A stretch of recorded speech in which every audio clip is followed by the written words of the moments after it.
Hello friends, welcome to another video. আমি এই মুহূর্তে রয়েছি রাশিয়ার সেন্ট পিটার্সবার্গে। আর এই যে আমার পিছনে নদীটা, এটা হচ্ছে নেভা রিভার। নেভা নদী গিয়ে মিশছে গালফ অফ ফিনল্যান্ডে। আর নদীটার অবস্থা দেখো, বরফ ভেসে ভেসে যাচ্ছে। এটা হলো নদীর অবস্থা। রাশিয়ার বুকে এক শহর যেখানে ইতিহাস আর শিল্প হাত ধরাধরি করে হাঁটে। এই শহরের প্রতিটা রাস্তা যেন একটা গল্প, প্রতিটা নদী বহন করে শতাব্দীর স্মৃতি। স্বর্ণালী গম্বুজ, রাজকীয় প্রাসাদ আর ইউরোপীয় স্থাপত্যের নিখুঁত ছোঁয়া স্বাগত জানায় আমাকে সেন্ট পিটার্সবার্গে। মস্কোর ব্যস্ততা ছেড়ে আজ আমি এসে দাঁড়িয়েছি এক সাংস্কৃতিক রাজধানীতে, যেখানে অতীত আর বর্তমান একসাথে বেঁচে থাকে। আজকের এই যাত্রায় চলুন আবিষ্কার করি রাশিয়ার হৃদয়কে, সেন্ট পিটার্সবার্গ। ও ভাই, এটা কি অবস্থা! সেন্ট পিটার্সবার্গ থেকে সবাইকে স্বাগত। আবার স্নোফল। আজকে নিয়ে টানা 8 দিন আমি রাশিয়াতে রয়েছি আর রোজ স্নোফল হচ্ছে। ঠিক আছে, আজকে অবস্থা দেখো। কালকে সারা রাত স্নোফল হয়েছে, এখনও স্নোফল হচ্ছে। এখন সকাল 10টা বাজে। এখানে লোকজন খুব চিল, এমনি ঘুমায় না। চলো বাইরে যাই, বাইরে গিয়ে কথা হচ্ছে। লোকজন চিল একদম। মানে 9টা বাজে, 10টা বাজে, আমি তো স্নান টান করে ম্যাগি খেয়ে রেডি হয়ে গেছি। কেউ দেখি ওঠেও না, লাইটও জ্বালে না। নিজেরও অকওয়ার্ড লাগছিল। ঠিক আছে, আমার হাতে আজকের দিনটাই সময় আছে সেন্ট পিটার্সবার্গ ঘুরে দেখার। তো সেন্ট পিটার্সবার্গ আজকে বিভিন্ন আশেপাশেই সব হাঁটা পথে, সব ডিস্টেন্স যে মেন অ্যাট্রাকশনগুলো রয়েছে, আজকে হেঁটেই ঘুরবো। আজকে কোনো পাবলিক ট্রান্সপোর্ট ইউজ করবো না। যতটা পারবো, নিজে যা পারবো হেঁটে ঘুরবো এবং সাথে শেয়ারও করবো। ঠিক আছে, তো চলো। গাড়িগুলোর অবস্থা দেখো। সেন্ট পিটার্সবার্গ অ্যাকচুয়ালি পুরো কিন্তু ইউরোপিয়ান স্টাইলের একটা শহর। এখানে যে সমস্ত বিল্ডিং বা যে সমস্ত স্ট্রাকচার বা হেরিটেজ বা আর্কিটেকচার সবই কিন্তু ইটালি থেকে অ্যাডপ্টেড। ঠিক আছে, আমি আজকে যে জায়গাগুলোতে যাব, যে ক্যাথিড্রালগুলোতে যাব, দেখাবো, সবই কিন্তু ইটালিয়ান স্টাইলে। এটা হচ্ছে সেন্ট পিটার্সবার্গের সবচেয়ে বড় মল, যেটার নাম হচ্ছে গস্টিনি ডিভোর। গস্টিনি ডিভোর কিন্তু রাশিয়ার, শুধু সেন্ট পিটার্সবার্গে নয়, রাশিয়ার মধ্যে সবচেয়ে পুরনো এবং সবচেয়ে বড় শপিং মল। স্ট্রাকচারটাকে দেখো, কি সুন্দর স্ট্রাকচার।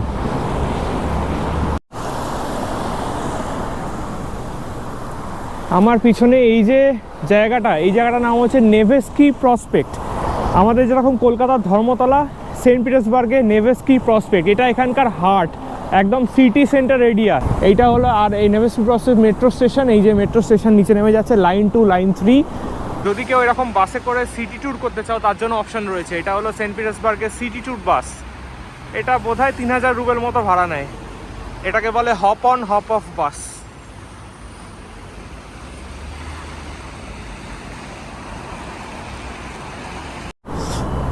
ডান দিকে দেখো, কি সুন্দর একটা ক্যাথিড্রাল।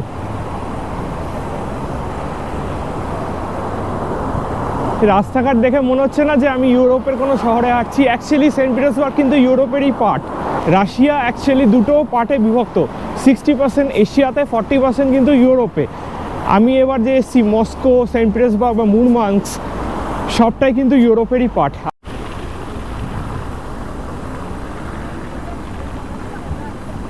চলে এসেছি এখন সেন্ট পিটার্সবার্গের প্রথম ট্যুরিস্ট অ্যাট্রাকশন পয়েন্ট, যেটা হচ্ছে কাজান ক্যাথিড্রাল। সিগন্যালটা হোক, তারপরে ওই পারে যাচ্ছি। 2, 1, গো। এইটা হচ্ছে বাঁদিকে কাজান ক্যাথিড্রাল। আর ডান দিকে দেখো সেই the last blood of saviour church দূরে দেখা যাচ্ছে। আমি যাবো, ওটাতেও যাবো। আগে এটা দেখিয়ে দিই। এই কাজান ক্যাথিড্রাল কিন্তু তৈরি হয় 1803 সালে। কুইন অফ কাজান, তার স্মৃতির উদ্দেশ্যে এই কাজান ক্যাথিড্রালটাকে বানানো হয়েছিল।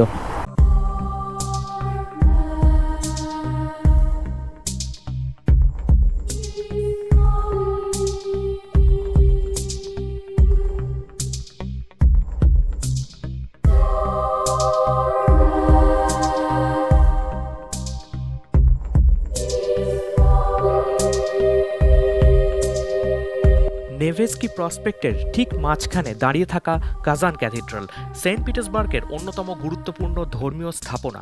1801 থেকে 1811 সালের মধ্যে নির্মিত হয় এই ক্যাথিড্রাল রোমের সেন্ট পিটার্স ব্যাসিলিকার আদলে।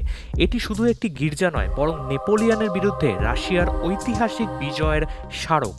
ভেতরে সংরক্ষিত রয়েছে কাজানের মা মেরির অলৌকিক আইকন, যা রাশিয়ার অর্থোডক্স বিশ্বাসে অত্যন্ত পবিত্র বলে মানা হয়। দেখে বেরোলাম কাজান ক্যাথিড্রাল, অপূর্ব সুন্দর ভেতরে। আমি ওই জন্য ইচ্ছা করে কিছু বলিনি, ভেতরে প্রেয়ার চলছিল আর কিছু বলিনি। এখানে বরফ ক্লিনিংয়ের কাজ চলছে। ঠান্ডার চোটে না বাজে একটা কেস খেয়েছি, সেটা হচ্ছে কাজান ক্যাথিড্রালের ভেতরে যখন ঢুকেছি আমি এই টুপিটা পরেই ঢুকে পড়েছি। এবার ওখানে লোকজন আমার দিকে দেখি তাকাতাকি করছে, আমি কী হলো কেসটা, আমার দিকে এরকমভাবে তাকাচ্ছে কেন? তারপরে একজন মহিলা এসে বললেন যে টুপিটা খোলো, মানে চার্চে ঢুকলে সবসময় টুপি খুলে ঢুকতে হয় ছেলেদের জন্য, মেয়েদের জন্য ঠিক আছে, বাট ছেলেদের টুপি খুলে ঢুকতে হয়। তো আমি ভুলেই গেছিলাম, আমি জানতাম নিয়মটা বাট ভুলে গেছিলাম।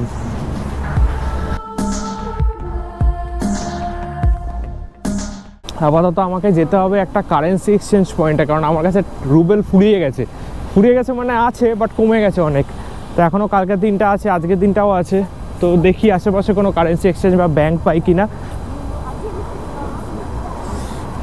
নেভেস্কি প্রসপেক্ট, সামনে কাজান ক্যাথিড্রাল, আর তার পাশে এই ক্যানালটা ধরে সোজা গেলেই severe of the blood, Alexander severe of the blood cathedral. ঠিক আছে, এই জায়গাটার মধ্যে একটা ব্যাপার আছে সেন্ট পিটার্সবার্গ, কারোর মধ্যে কোনো তাড়া নেই, সবাই চিলভাবে ঘুরছে। আমিও যখন থেকে এসছি না, আমার মধ্যে সেই তাড়াটা সামহাও কাজ করছে না। মস্কোতে, মুরমাংসে এই এখনই বেরোতে হবে, এই জায়গাগুলো দেখতে হবে, এখানে কোনো ব্যাপার নেই। বিন্দাস নিজের মতো ফ্রি টাইম কাটাও, ফ্রি টাইম হাঁটো, এখানে পরিবেশটাই এরকম। আর এই যে Alexander the last blood saviour, এই চার্চটার একটা বিশেষত্ব আছে। এই চার্চটাকে মানে যেদিক থেকে, মানে 360 অ্যাঙ্গেলে যেদিক থেকেই তাকাও না কেন একই রকম দেখতে লাগবে। আমি সামনে থেকে দেখছি একরকম, আমি যদি পিছনে গিয়ে তাকাই চার্চটাকে একই রকম দেখতে লাগবে। লাস্ট ব্লাড সেভিয়ার চার্চ, এই রঙিন গম্বুজওয়ালা চার্চের সৌন্দর্যের আড়ালে লুকিয়ে আছে এক রক্তাক্ত ইতিহাস। 1881 সালে ঠিক এই জায়গাতেই সন্ত্রাসী হামলায় নিহত হন রাশিয়ার সম্রাট আলেকজান্ডার দ্বিতীয়। তার স্মৃতির উদ্দেশ্যে এই চার্চ তৈরি করা হয়। ভেতরের দেওয়াল জুড়ে প্রায় 7000 বর্গমিটার মোজাইক শিল্পকলা, যা বাইবেলের গল্প আর রাশিয়ার ইতিহাসকে একসাথে তুলে ধরে। এটি শুধু একটি চার্চ নয়, এটি একটি নীরব ইতিহাসের সাক্ষী। সব দিক থেকেই মনে হয় চার্চটা এটাই সামনের দিক, কিন্তু এটাই হচ্ছে এই চার্চটার বৈশিষ্ট্য, যে সব দিক থেকেই সামনে মনে হয়, কিন্তু অ্যাকচুয়ালি চার্চটা সব দিক থেকে একই রকম দেখতে লাগে। আর যেটা বলছিলাম যে এটা যেহেতু একটা ট্যুরিস্টিক প্লেস, সেহেতু অনেক রাশিয়ান ছেলে মেয়েরা আছে যারা রাশিয়ান ড্রেস পরে তোমার কাছে অ্যাপ্রোচ করবে, যাদের সাথে ছবি তোলো। এমনি খারাপ কিছু নয়, বাট একটু ওই ট্যুরিস্টিক ব্যাপার আছে এখানে আর কি।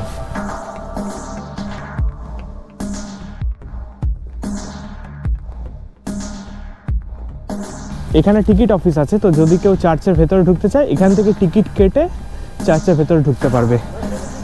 আমি এই চার্চটাতে ঢুকছি না, নো থ্যাংক ইউ, আমি এই চার্চটাতে ঢুকছি না, আমি ঢুকবো আইজ্যাক ক্যাথিড্রাল। আজকে ওই চার্চটাতে আমি ঢুকবো, কারণ ওটার শিল্পকলা, মানে যে ভেতরে কারুকার্য রয়েছে সেটা চোখ ধাঁধিয়ে যাওয়ার মতো, ওইটাতে আমি ঢুকবো। আপাতত যাই প্যালেস স্কোয়ার। এবার অনেকের মনে প্রশ্ন হতে পারে যে আমি একটা জায়গা থেকে আরেকটা জায়গায় যাচ্ছি, ম্যাপ দেখছি না, কিন্তু আমি ফোন আমার পকেটে, দুটো ফোনই পকেটে, তো আমি কী করে চিনছি? আমি যখন যে কোনো জায়গায় যখন আমি নতুন যাই, তার আগে ম্যাপটাকে আমি ভালোভাবে মাথার মধ্যে মুখস্থ করে নিই। এই বেসিক প্রিপারেশনটা কিন্তু আমার থাকে, সেই জন্যই হয়তো এতটা ইজিলি ম্যানেজ হয়ে যায়, যা হচ্ছে ম্যানেজ। ঠিক আছে, তো চলো এখন প্যালেস স্কোয়ার।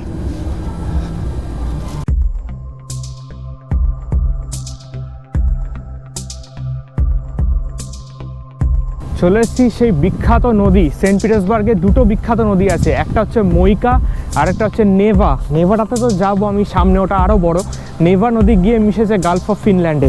এটা হচ্ছে মইকা নদী, এটা এখানকার ছোট্ট একটা নদী, ঠিক আছে। কিন্তু এই নদীর ওপর অনেক ক্রুজ অ্যাক্টিভিটিস হয়। এখন শীতকালে বরফ জমে আছে বলে ক্রুজ অ্যাক্টিভিটিস বন্ধ রয়েছে, আদারওয়াইজ এখান দিয়ে ক্রুজে করে নিয়ে যায়, পুরো সিটি ট্যুর হয় এই ক্রুজে করে। এটা হলো মইকা নদী, ঠিক আছে। আর এই কারণের জন্যই এই পুরো শহরটা কিন্তু এই নদীটা মাঝখান দিয়ে কভার করছে। এই কারণের জন্যই সেন্ট পিটার্সবার্গকে বলা হয় উত্তরের ভেনিস। চলে এসেছি সেন্ট পিটার্সবার্গের সেই বিখ্যাত প্যালেস স্কোয়ার। এই দেখো বিখ্যাত প্যালেস স্কোয়ার সেন্ট পিটার্সবার্গের। ঠিক আছে, এই যে মাঝখানে স্তম্ভটা রয়েছে এটার ইতিহাস আমি বলছি, আগে দেখে নাও জায়গাটা। প্যালেস স্কোয়ার হলো সেন্ট পিটার্সবার্গের রাজনৈতিক এবং ঐতিহাসিক কেন্দ্র। একপাশে উইন্টার প্যালেস আর মাঝখানে দাঁড়িয়ে থাকা আলেকজান্ডার কলাম, যা কোনো ভিত্তি ছাড়াই আজও অটল। এই স্কোয়ার থেকেই 1917 সালে রুশ বিপ্লবের ঢেউ পুরো সাম্রাজ্যকে বদলে দিয়েছিল। রাজকীয় উৎসব থেকে শুরু করে বিপ্লব, সব কিছুরই সাক্ষী এই খোলা প্রান্তর, যা রাশিয়ার প্যালেস স্কোয়ার।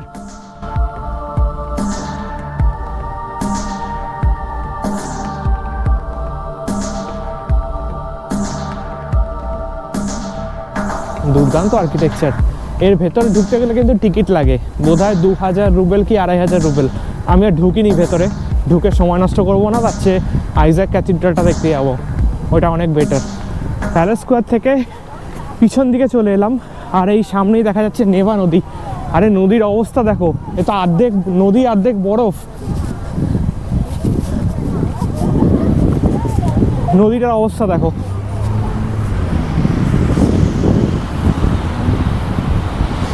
ও মাই গড, অর্ধেক জমে গেছে নদীটা, লিটারালি।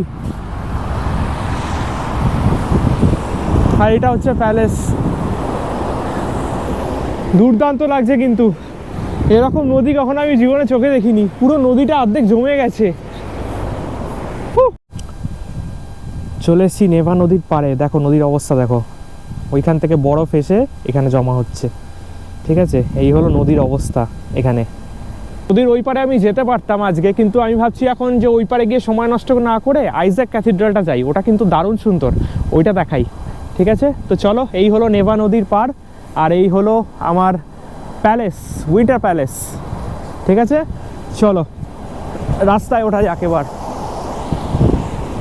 আমাদের ওই সোজা হেঁটে যেতে হবে। প্যালেস স্কোয়ার থেকে ঠিক বাঁদিকে এইটা হচ্ছে হারমিটেজ মিউজিয়াম। কি সুন্দর না বিল্ডিংটা। আর এবার সোজা যাব টুয়ার্ডস আইজ্যাক ক্যাথিড্রাল।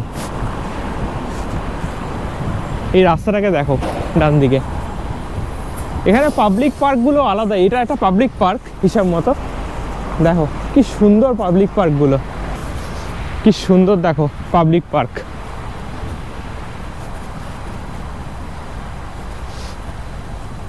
আমার মনে পড়ছে লাস্ট টাইম যখন কাজাকিস্তানে গেছিলাম, কাজাকিস্তানের প্রচুর এরকম পাবলিক পার্ক আছে। এটা বোধহয় রাশিয়ান বা সোভিয়েত কালচারের একটা পার্ট, যে ওরা জায়গায় জায়গায় এরকম সুন্দর সুন্দর পাবলিক পার্ক বানিয়ে রাখে। রাশিয়াতেও তাই দেখছি, আমি মস্কোতেও দেখেছি, মুরমাংসও দেখেছি, এখন সেন্ট পিটার্সবার্গেও দেখছি এত সুন্দর একটা পাবলিক পার্ক। আর এটা হলো হারমিটেজ মিউজিয়াম। হারমিটেজ মিউজিয়াম শুধু একটি জাদুঘর নয়, এটি একটি বিশাল শিল্প ভাণ্ডার। 1764 সালে ক্যাথরিন দ্য গ্রেটের ব্যক্তিগত সংগ্রহ থেকে এর সূচনা। আজও এখানে রয়েছে 30 লক্ষেরও বেশি শিল্পকর্ম ও ঐতিহাসিক নিদর্শন। দ্য ভিঞ্চি, রেমব্রাট, মাইকেলেঞ্জেলো, বিশ্ব শিল্পের শ্রেষ্ঠ নামগুলো এখানে এক ছাদের নিচে। সোজা গিয়ে বাঁদিকে হচ্ছে আইজ্যাক ক্যাথিড্রাল। ওই তাজমহলের লোগো কেন? আচ্ছা, ইন্ডিয়ান রেস্টুরেন্ট। আচ্ছা, এটা ইন্ডিয়ান রেস্টুরেন্ট। প্রচুর দাম, বাপরে বাপ। বাটার চিকেনের দাম 1090 রুবেল। ভাই আমি র স্টিক্সে খাবো। ইন্ডিয়ান রেস্টুরেন্ট, বাহ, দেখে ভালো লাগলো ইন্ডিয়ান রেস্টুরেন্ট, কিন্তু দাম সাংঘাতিক। বাহ, এখানে আমার ঘোড়ার গাড়িও চলে।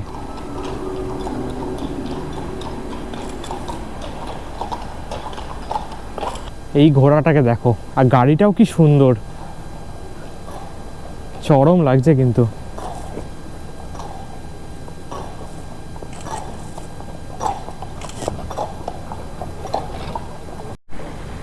চলে এসেছি সেন্ট আইজ্যাকস ক্যাথিড্রাল। আমি আরেকটু ওপারে গিয়ে দেখাবো ভালোভাবে। আপাতত টিকিট কাটতে হবে, কারণ এটা ভেতরে যেতে হলে 450 রুবেলের একটা টিকিট লাগে। এটা আমি যাবো ভেতরে, ভেতরটা নাকি খুব সুন্দর আমি শুনেছি। টিকিট করে নিয়েছি, এই যে এরকম টিকিট দিয়েছে। 450 রুবেল নিয়েছে। এবার চলো ভেতরে যাই, ভেতরে গিয়ে দেখাই। সেন্ট আইজাক ক্যাথিড্রাল রাশিয়ার সবচেয়ে বৃহৎ ক্যাথিড্রালগুলোর একটি। 1818 থেকে 1858, প্রায় 40 বছর ধরে এর নির্মাণ কাজে সময় লেগেছিল। সোনায় মোড়া বিশাল গম্বুজ দূর থেকেই নজর কাড়ে।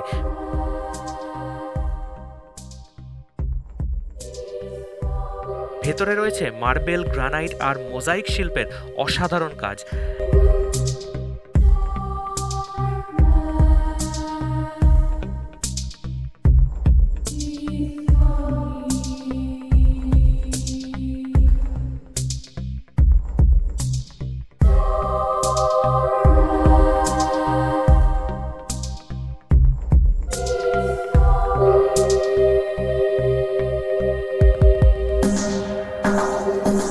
ভেতরটা কিন্তু জাস্ট দুর্দান্ত ছিল, ঠিক আছে।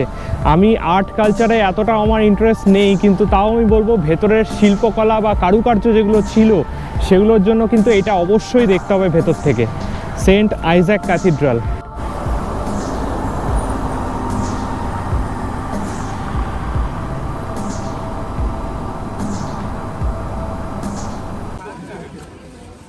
রাত্রে জাস্ট খেতে বেরিয়েছি, অবস্থা দেখো।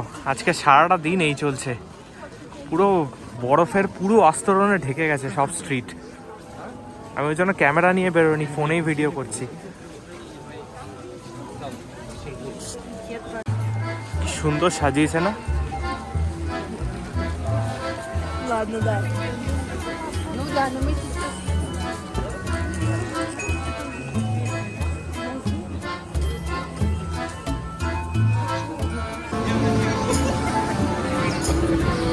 হেভি লাগছে, হেভি হেভি। আজকে লাস্ট দিন সেন্ট পিটার্সবার্গে। কালকে সকালবেলা এখান থেকে মস্কো চলে যাব, কিন্তু লাস্ট দিন সারাদিন স্নোফল হলো ঠিকই, কিন্তু এখন না ভালো লাগছে সামহাও। খুব পরিবেশটা দারুণ দারুণ হয়ে গেছে আর কি।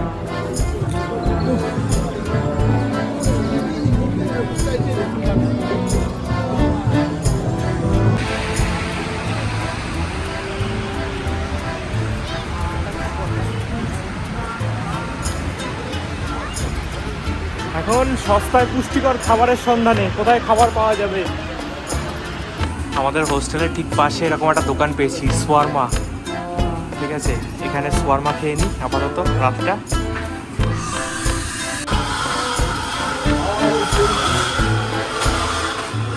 এই দাদার দোকানে কালকে এসেছিলাম, কালকে রাত্রিবেলা এখানে ওই সোয়ারমা একটা রোল নিয়েছিলাম, বিশাল বড়। আজকে ওর জন্য ছোট মিডিয়াম সাইজ নিয়েছি, মানে স্মল সাইজ নিয়েছি। এরকম করে বানিয়ে দিচ্ছে খাবার।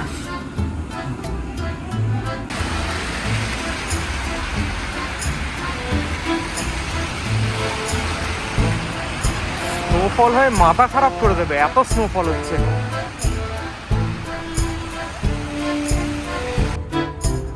এক ঘন্টার কন্টিনিউ স্নোফলের পরে গাড়িগুলোর অবস্থা দেখো খালি, ঠিক আছে।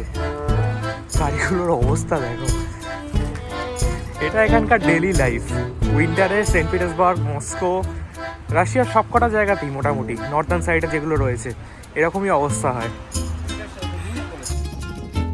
আর এটা হলো আমাদের হোস্টেলের এন্ট্রান্স। অবস্থা দেখো নিচে, নিচে অবস্থা দেখো, ঠিক আছে। কালকে সকালে আমি কীভাবে ট্রলি বার করবো সেটাই বুঝতে পারছি না এই বরফের মধ্যে। এটাই হলো আমাদের হোস্টেলের এন্ট্রান্স।